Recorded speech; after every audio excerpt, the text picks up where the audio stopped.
నమస్తే రమగారు. నమస్తే జయ. రమగారు, విక్రమ బేతాళ కథలకి చాలా మంచి రెస్పాన్స్ వస్తుంది. అందరూ కూడా ఇంకా మరికొన్ని కథలు పెట్టండి అని మనకి కామెంట్ రూపంలో చెప్తూ ఉన్నారు. మరి దానికి సంబంధించి మనం విక్రమ బేతాళ కథ ఏదైనా అంటే ఒరిజినల్స్ చెప్పండి అని అడుగుతున్నారు. నేను ఆ పుస్తకం కోసం సీరియస్గా ట్రై చేస్తున్నాను. దొరకట్లేదా? ఇంకా దొరకలేదు. అంటే ఒకరికి చెప్పాను, బహుశా ఇవాళ రేపట్లలో తెస్తే పూర్తి ఒరిజినల్సే సంస్కృతం నుంచి తెలుగు చేసి చెప్పడానికి ట్రై చేస్తాను. సో ఇవి చందమామల్లో ప్రచురింపబడిన కథలే మనకు అందుబాటులో ఉన్నాయి. వాటిలో నుంచి ఒకటి చెప్తాను. పూర్వం అంట ఎప్పుడు విక్రమార్కుడు, పూర్వం కథ చెప్పకూడదు, విక్రమార్కుడు సంగతి చెప్పాలి. పట్టువదలని విక్రమార్కుడు మళ్ళీ శ్మశానంలోకి నడిచాడు. మర్రి చెట్టు ఎక్కాడు. అక్కడ వేళ్లాడుతున్న శవాన్ని భుజాన్ని వేసుకుని నడవటం మొదలుపెట్టాడు. ఈ నడుస్తుంటే భేతాళుడు అన్నాడు, నీకెంత పట్టుదల, నువ్వు చాలా అంటే ఏం చేసినా సరే నువ్వు మళ్ళీ వెనక్కి వచ్చి తీసుకెళ్తున్నావు. సరే నీకు మార్గాయాసం తెలియకుండా ఒక కథ చెప్తాను అని చెప్పాడు. ఈ కథ ఏం చెప్పాడంటే, పూర్వమట కోసల రాజుగారికి పుష్పకేతువు అనే ఒక కొడుకున్నాడట. ఓకే. అయితే ఈ రాజుగారు ఏం చేశారు, ఈ అబ్బాయికి బాగా చదువు అది చెప్పించి రాజ్యాన్ని అప్పచెప్దామనుకున్నారు. వాడు చక్కగా చదువుకున్నాడు, కానీ వాడికి వింతలు విడ్డూరాలు వాటి మీద కొంచెం ఆసక్తి ఎక్కువట అబ్బాయికి. ఓకే. సరే ఈ అబ్బాయి ఏం చేసేవాడు, అక్కడికి వెళ్ళి ఇక్కడికి వెళ్ళి అవి చూసి ఇవి చూసి కొంచెం అల్లరిగా అనడానికి వీల్లేదు, కానీ కాస్త సాహసోపేతంగా చేస్తూ ఉండేవాడు. అయితే రాజుగారు అన్నారు, ఏమనుకున్నారంటే అబ్బాయికి పెళ్లి చేస్తే వీడికి ఈ సాహసాలు ఈ హడావిడి కొంచెం తగ్గిపోతుంది, వివాహం చేయాలని నిశ్చయించుకున్నారు. నిశ్చయించుకుంటే సరే వివాహాలు వాటి మీద మాట్లాడుకున్నారు. రకరకాల పెళ్లి సంబంధాలు వచ్చినాయి. అబ్బాయి ఏం పెద్దగా ఇష్టపడలేదు. అయితే ఈ రాజపురోహితుడు అంటే బాగా ఆసక్తి అట రాజుగారు అబ్బాయికి. పురోహితుడిని సలహా అడిగాడు, ఏం చెయ్యాలి, నేను మంచి రాజకుమారిని పెళ్లి చేసుకోవాలి, వీళ్ళు తెచ్చే సంబంధాలన్నీ అమ్మాయిలు ఏమిటో ముసుగులు వేసుకుని బొమ్మల్లాగా ఉన్నారు, అలా కాకుండా ధైర్యశాలుడైన అమ్మాయిని పెళ్లి చేసుకుంటే రేపొద్దున మన భావి జీవితం బాగుంటుంది అని అనిపిస్తుంది. నీ ఉద్దేశం ఏంటంటే, ఈయన ఏం చెప్పాడంటే, ప్రభు ఇక్కడి నుంచి చాలా దూరంగా ఉన్న పాంచాల దేశపు రాజకుమార్తె చాలా పేరేనిక కన్నది, చాలా అందగత్తని చెప్పుకుంటారు, మీరు ఆ అమ్మాయిని చేసుకుంటే బాగుంటుందండి, మనం కబురు చేద్దామని చెప్పాడు. చెప్పేసరికి అలా ఈతనే ఉన్నాడు, కబురు చేసి పెళ్లి చేసుకుంటే నాచు సహజంగా ఉంటుంది, అలా కాదు మనమే వెళ్ళిపోయి ఏదో విధంగా అమ్మాయిని లైన్లో పెట్టి పెళ్లి చేసుకోవాలని అబ్బాయి ఉద్దేశం. అంటే కొంచెం విపరీతమైన ఆలోచనలు ఉన్నాయి. అక్కడి నుంచి తండ్రికి చెప్పాడు కానీ ఏం చేశాడు, ఎవరిని తీసుకెళ్ళకుండా ఓ కత్తి పుచ్చుకుని ఓ గుర్రం ఎక్కి తన దారిని తాను పాంచాల రాజ్యానికి వెళ్ళిపోయాడు. వెళ్ళిపోయి ఊరంతా చూశాడు. ఊరంతా కొంచెం హడావిడిగా కోలాహలంగా బాగానే ఉంది. ఆ ఊళ్ళో ఒక పేదరాజు పెద్దమ్మ ఇంటికి చేరాడు. ఇంటికి చేరితే ఆవిడని ఆ పూట ఉన్నాడు. అన్నం తిన్నాక పేదరాజు పెద్దమ్మని అడిగాడు, బాబా ఈ ఊరు రాజకుమార్తె చాలా అందగత్తె కదట, అందగత్తె అని చెప్తున్నారు, పెళ్లి చేసుకుంటే ఎలా ఉంటుంది అన్నాడు. అనేసరికల్లా ఆవిడంది, ఎందుకు చేసుకోకూడదు నాయనా, మహత్తరంగా చేసుకోవచ్చు, నీలాంటి వాళ్ళే బోల్డ్ మంది వచ్చారు చేసుకుంటామని, అందరూ చచ్చారు, వచ్చిన వాళ్ళంతా వాళ్ళ తలలన్నీ కోటలకు కట్టారు, మరి వాళ్ళ శరీరాలు ఏం చేశారో తెలీదు అని చెప్పేసరికల్లా ఆశ్చర్యపోయాడు. అదేమిటి, పెళ్ళికి వచ్చిన వాళ్ళని చంపేస్తారా, ఇదేం రాజ్యం, ఇదేం పద్ధతి అన్నాడు. అది కాదు నాయన, ఇక్కడ ఒక విచిత్రం ఉంది. ఇది వరకటి కాలంలో అంటే ఈ మా రాజుగారి అమ్మాయి 2 ఏళ్ల పిల్లగా ఉన్నప్పుడు ఎవరితో ఒక రాక్షసి పిల్లని ఎత్తుకుపోయిందని చెప్పుకున్నారు. 3 రోజుల తర్వాత ఆ పిల్ల ఎక్కడి నుంచి వచ్చిందో తెలీదు, ఇంటికి వచ్చేసింది. అబ్బాయి అంతఃపురంలోనే ఉందని చెప్పారు. మొదట 2-3 రోజులు గగ్గోలు ఎత్తిపోయింది ఊరంతా, పిల్లని ఎత్తుకుపోయారు, రాజకుమార్తె లేదని చెప్పారు. కానీ తర్వాత రాజుగారు రాజకుమార్తె ఎక్కడికి వెళ్ళలేదని ఇంట్లోనే ఉందని చెప్పారు. పిల్ల పెరిగింది, ఇప్పుడు యుక్త వయసుకు వచ్చింది. ఇప్పుడు ఎవరైనా వివాహానికి రాగానే ఈ అమ్మాయి ఒక మాట చెప్తుందట, ఫలానా ఊళ్ళో ఫలానా ఒకడు ఉన్నాడు, వాడిని జయించి పట్టుకు తీసుకురా అంటుంది. జయించలేరు, తీసుకురాలేరు, నువ్వు తీసుకురాలేకపోతే నీ తలకాయ గోడకి వేళ్లాడగడతాను అని చెప్పేస్తుందట ముందే. ఓకే. చెప్తుంది, ఎవ్వడూ వాడిని తీసుకురాలేకపోయారు, వాళ్ళ తలలన్నీ కోటగోడెక్కినాయి. మరి బాడీలు శరీరాలు వాళ్ళకి అప్పచెప్పితే వాళ్ళు లేరు వీళ్ళు లేరు, ఆ శరీరాలు ఏమనేమో ఎవరికీ తెలియదు, తల మాత్రం కట్ చేస్తారు, అక్కడ వేళ్లాడేస్తారు, 50 తలలు కనీసం ఉన్నాయని చెప్పింది. ఇతను ఆశ్చర్యపోయాడు, ఇప్పుడు ఏం చేయాలి అని ఆలోచించాడు. ఆలోచిస్తే ఇప్పుడు ఆ అమ్మాయి పెట్టేది షరతు ఏమిటో అసలు ముందు తెలుసుకోవాలి అని ఆలోచించుకొని ఈ పేదరాజు పెద్దమ్మకి చెప్పాడు, నేనేం తక్కువ బండి లోకాయి బండి గాను, ఫలానా రాజుగారి అబ్బాయిని, నేను ప్రచండమైన కార్యాలు చేయటమే నాకు ఇష్టం, ఈవిడ సంగతి ఏమిటో నేను చూస్తానంటే పేదరాజు పెద్దమ్మ ఏం చెప్పిందంటే, ఆచితూచి అడిగేయి నాయన, ఆలోచించి మాట్లాడు, ఎక్కడికైనా వెళ్ళేటప్పుడు పరుగును వెళ్ళిపోవద్దు, నిదానంగా వెళ్ళు, ఇవి మనకు కూడా జీవితానికి ఉపయోగపడతాయి చూడండి చెప్పింది. సరే కుర్రాడు ఏం చేశాడు, మన రాజుగారి అబ్బాయి పుష్పకేతువు ఈ పాంచాల రాజకుమార్తె దగ్గరికి వెళ్ళాడు. వెళ్ళి నేను నేను వివాహం చేసుకోవడానికి వచ్చాను, నీకేదో షరతు ఉందట కదా, చెప్పు. ఆ షరతు ఏమిటో చెప్పు, నేను దాని సంగతి చూస్తానన్నాడు. ఆవిడ అమ్మాయి చాలా వెటకారంగా మొహం పెట్టి ఏమందంటే, అబ్బా వచ్చేవే అది చేసేసుకుందామనే అనేసరికి ఇతనికి రాజకుమార్తెకి ఇలాంటి ప్రవర్తన ఏమిటి, ఈ అమ్మాయి ఏదో తేడాగా ఉందని అనిపించింది. సరే అక్కడి నుంచి అమ్మాయి ఏమంది, పెళ్లి చేసుకోవడం అంత సులువేం కాదు నన్ను, ఇక్కడి నుంచి బాగా వెళ్ళాలి, ఓ 50 కిలోమీటర్లు అంటే 50 మైళ్ళు వెళ్తే ఒక పల్లెటూరు కనపడుతుంది రంగాపురం అని, అక్కడ కలియుగ భీముడు అని ఒకడు ఉంటాడు, ఆ కలియుగ భీముడితో ఫైట్ చేసి వాడు మెడ నరికి తీసుకురా, అప్పుడు నేను వివాహం చేసుకుంటా, తీసుకురాగలిగితే నేను నిన్ను పెళ్లి చేసుకుంటాను అంది. కుర్రాడు నవ్వాడు. రాజుగారి అబ్బాయికి అంటే తెలివైన వాడు కదా, ఒకవేళ నేను ఓడించలేకపోయాను అనుకో నా దారి నేను పోతాను, మీ ఇంటికి ఎందుకు వస్తాను, నేను తీసుకురాలేకపోయాను అని నీ దగ్గరికి రాను కదా అన్నాడు.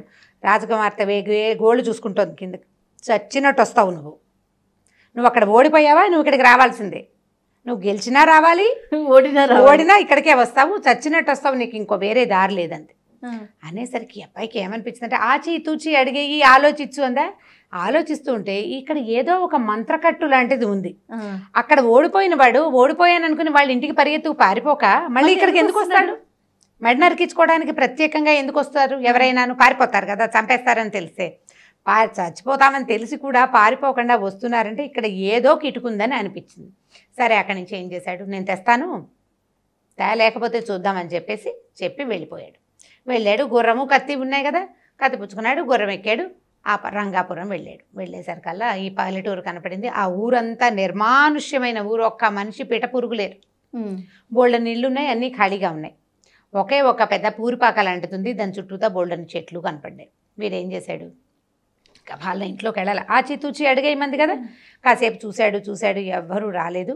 ఓ చెట్టు చాటుని నిలబడి చూస్తుండగా ఓ చిన్న పిల్ల, ఒక 18-19 ఏళ్ల పిల్ల బయటకు వచ్చి ఏదో పని చేసుకుంటూ కనపడేసరికల్లా ఆ అమ్మాయి అందానికి ఆశ్చర్యపోయాడు అతను, ఎంత బాగుందో ఇంత చక్కటి పిల్ల ఈ పల్లెటూరులో నిర్మానుష్యంగా ఉన్న దాంట్లో ఒక్కతే ఉంది ఏమిటా అని అనుకుని దగ్గరికి వెళ్ళేసరికల్లా ఆ అమ్మాయి అడిగింది, ఎవరయ్యా నువ్వు, ఎందుకు వచ్చావు, నువ్వు చచ్చిపోవడానికే వచ్చావా అని అడిగేసరికల్లా అదేమిటి నీకు తెలుసా అన్నాడు. నాకు తెలుసు, కలియుగ భూముడు మా నాన్నే, ఫలానా చెట్టు కింద ఉంటాడు అంతే అనేసరికల్లా నువ్వెవరివి ఇంత చక్కగా ఉన్నావు అని బాగా ఆ అమ్మాయిని ప్రశ్నిస్తే ఆ అమ్మాయి ఏం చెప్పిందంటే, నా సంగతి ఏమని చెప్పను, నీకు నేనేమి ఇప్పుడు చెప్పలేను, కానీ నువ్వు ఒక పని చెయ్యి, నువ్వు గనక ఈ కలియుగ భీముడిని ఓడించేసి వాడి మెడ నరికేస్తే ఆ చేత్తో పుచ్చుకెళ్ళొద్దు, వెళ్ళిపోబోక, ఎక్కడా కింద పెట్టకుండా పట్టుకురా నా దగ్గరికి, నాకు చూపించి అప్పుడు వెళ్దుగాని నువ్వు, నీకు జయం కలుగుతుందని చెప్పింది. సరే వీడేం చేశాడు, చెట్ల కింద ఉన్నాడని చెప్పింది కదా, పడుకున్నాడు, నిద్రపోతున్నాడు. ఈ కుర్రాడు రాజుగారి అబ్బాయి అవి వెతుకుంటూ పోయాడు. ఒక మర్రి చెట్టు కింద ఒక పొడుగాటి పెద్ద శరీరం ఉన్న ఒకడు తలకిని చేపెట్టుకుని పడుకుని నిద్రపోతూ కనపడ్డాడు. వీడు పోయి వాడిని నిద్ర లేపాడు. అబ్బాయి నేను నీతో యుద్ధం చేయడానికి వచ్చాను, ఈ కలియుగ భీముడు నువ్వేనా అని ఆ పడుకున్న వాడిని లేపాడు. ఆ లేచిన వాడు ఏం ఏడ్సావులో, ఏం యుద్ధం చేస్తావన్నట్టుగానే ఉన్నాడు వాడు.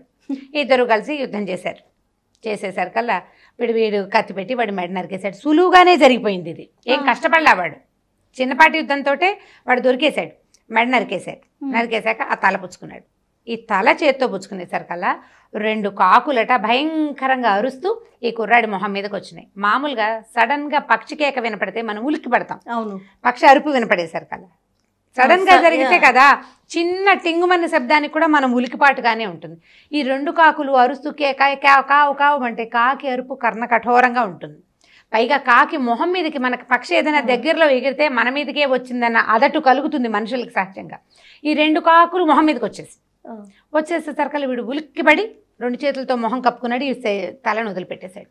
అయ్యో, వదిలిపెట్టేసరికల్లా ఈ తల పరిగే దొర్లుకుంటూ పోయి వాడి శరీరానికి అతుక్కుపోయింది. ఈ కుర్రాడు ఏం చేస్తాడు పాపం, ఏం చేయాలో తెలియలే. వీడు మళ్ళీ ఆ ఇంటికి వెళ్ళి ఆ అమ్మాయికి చెప్పాడు, ఇట్లా 2 కాకులు వచ్చినాయి, నేను భయపడ్డాను అనేసరికల్లా, కాకులను చూసి భయపడ్డావా నువ్వు అని అమ్మాయి నవ్వింది. ఈసారి జాగ్రత్త పడు, అది కింద తగిలిందా, కింద పడిందా వెళ్ళిపోతుంది, నీ వల్ల కాదు, కాబట్టి జాగ్రత్తగా ఉండంటే ఈసారి ఏం చేశాడు, చాలా కేర్ఫుల్గా ఫైట్ చేసి ఆ తలను మళ్ళీ పట్టుకున్నాడు. ఈ తలను పట్టుకుని ఏం చేశాడు, ఒక గుడ్డలో చుట్టేసి భుజాన్ని వేసుకుని అమ్మాయికి తీసుకొచ్చి చూపించాడు. ఆ అమ్మాయి ఆ తలను చూసి ఏం చెప్పిందంటే, నువ్వు ఈ రాజకుమార్తె దగ్గరికి వెళ్తావు కదా, ఆ అమ్మాయి సరే ఒప్పుకుంటుంది, వీడు కలియుగ భీముడు అవునో కాదో దాన్ని గుర్తించమను, వాడు కలియుగ భీముడేనని గుర్తుపట్టింది అనుకో, తల నాకు ఇచ్చేయి అని అడుగుతుంది. తలని మాత్రం దానికి ఇవ్వద్దు, ముక్క ముక్క చేసేసి దాన్ని నిప్పులో పడేసేసి, అంటే దహనం చేసేయాలి ఆ తలని. తలని మాత్రం అమ్మాయికి ఇవ్వబోక అని చెప్పింది. చెప్పేసరికల్లా ఈ అబ్బాయి అన్నాడు, నువ్వెవరు, ఎందుకు ఇక్కడ ఉన్నావంటే నేను నీకేమీ చెప్పలేను, నీకే తెలుస్తుంది అని చెప్పి పంపించేసింది. అయితే కుర్రాడు ఏమన్నాడంటే, నేను మళ్ళీ తిరిగి వస్తా, నువ్వు ఇక్కడే ఉండు, ఎక్కడికి వెళ్ళబోక, మీ నాన్న చచ్చిపోయాడని బెంగపెట్టుకోవద్దు, నేను వస్తాను నీకోసం అని చెప్పేసి వెళ్ళిపోయాడు. వెళ్ళి ఏం చేశాడు, సరే ఇతను వెళ్ళేసరికి దాదాపుగా చీకటి పడుతుంది. చీకటి పడుతుంటే వీడు ఏం చేశాడు, ఊళ్ళోకి వెళ్ళి ఈ రాజుగారి కోట దగ్గరికి వెళ్ళాడు, పిలిచాడు సైనికుల్ని, ఈ కలియుగ భీముడిని చంపేశాను, వాడి తల నా చేతి సంచిలో ఉంది, రాణిగారిని రాజుగారి అమ్మాయిని పిలవమన్నాడు, రాణి అని కూడా యువరాణిని పిలవమన్నాడు. యువరాణి రాజుగారు అందరూ వచ్చారు. వచ్చేసరికల్లా ఇతను ఏం చేశాడు, చేతిలోంచి ఈ తలని తీసాడు, సంచిలోంచి తీసాడు, చేత్తో పట్టుకుని చూపించాడు. కలియుగ భీముడు అవునా కాదా గుర్తుపట్టమన్నాడు. ఆ అమ్మాయి అవును వీడు కలియుగ భీముడే అని నాకు ఇచ్చేయని 2 చేతులు చాపిందట. ఇట్లా చాపేసరికల్లా వీడు నేను ఇవ్వను అన్నాడు. నేను ఇవ్వను, అది లేదు కదా మన షరతులో, నువ్వు తల నరికి తెమ్మన్నావు, అంతేగాని నాకు ఇవ్వు అని చెప్పేవా, నువ్వు చెప్పలేదు, నువ్వు షరతు లేదు కదా, నువ్వు షరతు లేదు కాబట్టి నేను నీకు ఇవ్వనని ఏం చేశాడంటే తన దగ్గర ఉన్న కత్తితోటి ఒక ముక్క నరికేసి, ఇప్పుడు చీకటి పడిపోయింది కదా, మామూలుగా ఈ ఆస్థానాల్లోనూ ఈ ఓపెన్ ప్లేసుల్లో నెగ్గళ్ళు అవి వెలిగిస్తారు, అక్కడ ఉన్న మంట మీదకి విసిరేయటం మొదలుపెట్టాడు. ఆ అమ్మాయి గీమని గట్టిగా అరిచి, దుర్మార్గుడా ఏమిట్రా మా నాన్నని చంపేస్తున్నావు అని చెప్పేసి మీద పడిపోయింది. ఈ అమ్మాయి వాడి మీద పడి ఆ తలని లాక్కోపోయిన ఇతను ఆ అమ్మాయికి ఆ తలని ఇవ్వకుండా ఆ అమ్మాయిని కత్తిపెట్టి పక్కకు తోసేసి ఈ తలని పూర్తిగా మంటల్లో వేసి కాల్చేశాడు. అక్కడి నుంచి ఆ పిల్ల స్పృహ తప్పి పడిపోయింది. వీడు రాజస్థానంలో అందరు ఆహాహా శబాష్, కలియుగ భీముడిని తలనరికి తెచ్చి రాజకుమార్తెను పెళ్లి చేసుకోవడానికి వచ్చాడు, ఈయనకి మంగళవాద్యాలు అవన్నీ మంగళ స్నానాలు రెడీ చేయండి అని సభ అంతా ఉత్సాహపడింది. పెళ్లి కొడుకు దొరికేశాడు కదా, అమ్మాయి భయంతో మూర్చిపోయింది అనుకున్నారు. సరే ఆ కుర్రాడు మీ అమ్మాయి అక్కర్లేదు, మీ పెళ్ళి అక్కర్లేదు నాకని చెప్పేసి బయటకు వచ్చేసాడు. వచ్చేసి ఈ పల్లెటూరు రంగాపురం వైపుకు వెళ్ళి ఆ అమ్మాయి కనపడి ఆ పిల్లని తీసుకుని గుర్రం ఎక్కించుకుని ఇంటికి తీసుకెళ్ళిపోయాడు, చక్కగా పెళ్లి చేసేసుకున్నాడు. ఈ కథ చెప్పాడు భయతాళుడు. ఇప్పుడు విక్రమార్కుడిని అడిగాడు, ఇక్కడ ఏం జరిగింది, ఇప్పుడు తల నరికి తెచ్చాడు, తలని కాల్చేశాడు, రాజకుమార్తె ఎదురుగుండానే ఉంది, వీళ్ళంతా పెళ్లి చేయడానికి రెడీగా ఉన్నారు, ఈ అమ్మాయిని కాదని పల్లెటూరులో కనపడిన అమ్మాయిని ఎందుకు పెళ్లి చేసుకోవాలనుకున్నాడు, ఆ అమ్మాయి సౌందర్యవతిగా ఉండటం వల్లనా, ఎందుకు అని అడిగితే విక్రమార్కుడు ఏం చెప్పాడంటే, ఆయన సమాధానం తెలిసి చెప్పకపోతే తల 1000 వక్కలవుతుంది. సమాధానం తెలిసిపోయింది విక్రమార్కుడు, ఇందులో ఉన్న కీలకం ఏమిటో తెలిసింది. ఈయన ఏం చెప్పాడంటే, బహుశా ఆ పల్లెటూరులో ఉన్న అమ్మాయే రాజుగారి కూతురు అయి ఉండాలి, కలియుగ భీముడే రాక్షసుడు ఆ పిల్లని ఎత్తుకుపోయినవాడు, 2 రోజులు తీసుకుపోయాడు, తర్వాత తన కూతుర్ని రాజుగారి ఆస్థానంలోకి చేర్చేశాడు. ఈ అమ్మాయి ఏం చేస్తోంది, వచ్చిన కుర్రాళ్ళందరికీ తలలు నరికేసి శరీరాన్ని అది భక్షిస్తోంది. వాళ్ళ శరీరం ఎవరికి ఎప్పుడూ దొరకలేదు, ఎప్పుడు దొరకలే. ఈ కుర్రాడికి అర్థమైంది ఇది రాక్షసి అని. ఇప్పుడు ఆహారం దొరకపోతే కొన్నాళ్ళకి ఆ అమ్మాయి దానంతట అదే చచ్చిపోతుంది. ఓకే, తండ్రి లేడు, ఆహారం వచ్చే అవకాశము లేదు, నరమాంసాన్ని డైరెక్ట్గా తినే అవకాశం దానికి లేదు, ఎందుకంటే రాజకుమార్తెగా ఉంది. ఎప్పుడైతే పెళ్ళి అన్న ఆలోచన రాగానే అమ్మాయికి మాంసం తినేందుకు అవకాశం దొరికిందనమాట. ఈ కుర్రాడికి ఈ కీలకం అర్థమైంది, అక్కడున్న అమ్మాయే రాజకుమార్తె, ఇప్పుడు దీనికి ఎంత ప్రచారం చేయక్కర్లా, తనకు కావాల్సింది పెళ్ళి అంతే. ఆ అమ్మాయిని తీసుకుని తన దారిని తను ఇంటికి వెళ్ళిపోయాడు, చక్కగా పెళ్లి చేసేసుకున్నాడు అని చెప్పేసరికల్లా ఇక్కడ భయతాళ్ళు పక్కపక్క నవ్వాడు. నీకు చాలా తెలివితేటలు ఉన్నాయి రాజా, ప్రతి విషయం ఏది చెప్పినా నువ్వు బాగా కనిపెట్టేస్తావు, కానీ నువ్వు మౌనభంగం చేసావు, మాట్లాడావు కాబట్టి నేను నీతోటి రానని చెప్పి శవంతో సహా మళ్ళీ చెట్టెక్కేశాడు. మళ్ళీ ఇంకొకసారి భయతాళు ఈయన ఏం చేశాడు, విక్రమార్కుడు పట్టుబదలని విక్రమార్కుడు మళ్ళీ శ్మశానం వైపుకి తిరిగి లోపలికి నడవటం మొదలుపెట్టాడు. చాలా బాగుంది కథ, కంచికి మనం ఇంటికి. థ్యాంక్ యూ సో మచ్ రమ్మ గారు. Thank you. ఈ వీడియో కనుక మీకు నచ్చినట్లయితే లైక్ చేయండి, షేర్ చేయండి. మరిన్ని వీడియోస్ కోసం మా ఛానల్ని సబ్స్క్రైబ్ చేసుకోండి.